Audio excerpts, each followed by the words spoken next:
السلام علیکم دوستو، آج ہم بات کریں گے ڈرامہ میں زمیں تو آسماں کے ایپیسوڈ 38 کے پرومو کے بارے میں، جو کہانی کو ایک نہایت جذباتی اور خطرناک موڑ پر لے آیا ہے۔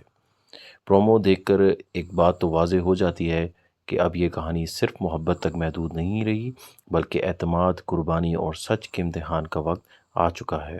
سب سے پہلے بات کرتے ہیں مرکزی کردار کے بارے میں، جو پرومو میں اس کے چہرے کے تاثرات بتا رہے ہیں کہ وہ کسی گہرے صدمے سے گزر رہا ہے۔ ایسا لگ رہا ہے کہ اسے کوئی ایسی حقیقت معلوم ہو گئی ہے جس نے اس کی پوری سوچ بدل کر رکھ دی ہے۔ یہ سچ کسی اپنے کا بھی ہو سکتا ہے، اور یہی بات اسے اندر سے توڑ رہی ہے۔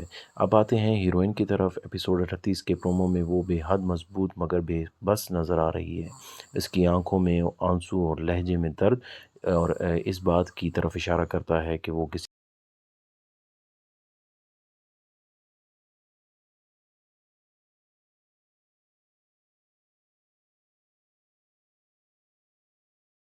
کو ہمارا ریویو پسند آیا تو ضرور کامنٹس میں بتائیے گا۔ ملتے ہیں ایک نیکسٹ پروڈکشن اور ریویو کے ساتھ، تب تک کے لیے اللہ حافظ۔ Drama critics official, thank